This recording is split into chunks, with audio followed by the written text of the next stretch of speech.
Asthma control is a concept about how well a patient's symptoms, frequency and severity is reduced with treatment. It's about reducing the frequency of their reliance on their reliever treatments. Reliever treatments are those that patients take to alleviate the symptoms of asthma as and when they happen. It's about reducing disability from the symptoms of asthma day in, day out. You can actually measure, quantify, and record asthma control using validated tools, for instance, the asthma control test or the asthma control questionnaire.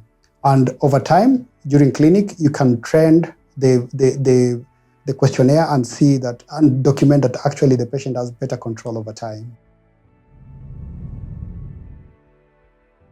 The overarching principle in asthma management is patient empowerment. So patient empowerment is about the patient understanding their disease and understanding their treatments and understanding what to do when they're in trouble.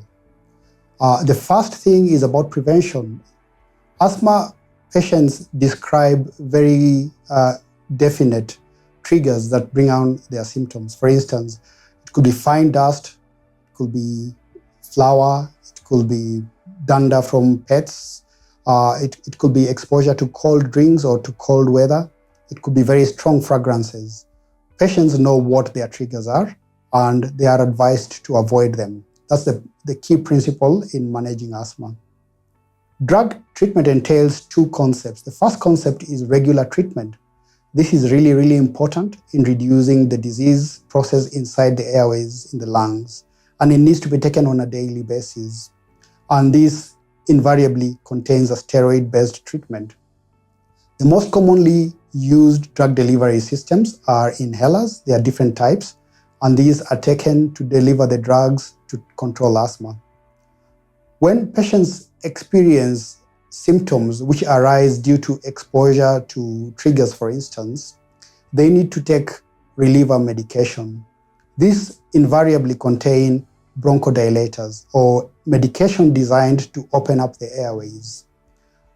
There are those that act quickly, but for a short duration, and they're called short-acting beta agonists, or those are short-acting bronchodilators. Some actually alludes to this. There are those that actually work over a long time, and there are those that act rapidly, and the effect persists over time. It is important that asthmatics learn when to take their SABA medication, and that when they take them on a regular basis, on a frequent basis, it usually denotes poor control, as we alluded to earlier. And that usually necessitates them to visit their healthcare practitioner for better control. SABA over-reliance is a concept which we have described in many patients who do not usually perceive a ready benefit when they take their medication, their maintenance medication on a daily basis. They don't perceive any benefit from it, much as it is actually quite important to them. And inadvertently, they stop using this medication. But then they soon experience the symptoms when they are exposed to the triggers. And as a result, they use their rescue medications, which could be a SABA medication. And they end up using nothing but their SABA medications on an emergency basis to relieve their symptoms. And there's good evidence that patients who do not use steroid-based maintenance treatment and only rely on their reliever SABA medications actually have worse outcome. They have poor control of their asthma. They end up being admitted into hospital. They end up requiring critical care admission and care, and they end up actually dying from multiple reasons, including heart attacks and poor asthma control.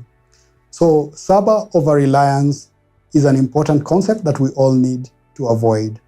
I think the key take-home message is however well a patient adheres to their medication, an increased need for reliever medication is a trigger for them to know that their asthma control is not very good and that they require to go and see their healthcare providers to have better control.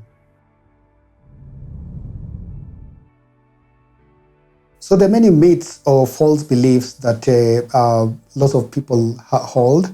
So for instance, there is a myth that asthma is a familial disease, or that one needs to have had it from childhood, or that it comes only in childhood and disappears over time during adulthood. Whereas asthma is a condition that doesn't really disappear. There is no cure for it. It can happen in adulthood, and it's a condition that needs treatment for people to overcome it. There's also a myth that asthma is not a serious disease, whereas we know that without treatment, people do die from asthma. About 10 people every day die from asthma when it's not well controlled. And then there are myths about inhalers, which are devices used to treat asthma. So a lot of people think that by the time they're being given inhalers, they have a very severe disease. It's a precursor to death. Whereas inhalers are actually very simple devices. They're very smart drug delivery devices. They deliver very minute doses of steroids and other medication that we need right where they are needed in the airway. They're carried by the breath that we take right to where the problem is. So a lot of people think that inhalers are actually a precursor to death, whereas there are really, really good ways of delivering drug treatment. There are myths related to reliance on treatment, that if you are put on treatment for asthma, then it means you're going to be addicted to it, and that's the end of your life. You'll have to live on them. Whereas the evidence actually shows that people who use their treatment well end up needing less and less and less of it over time. So the better the control, the better the treatment, the less the reliance on it.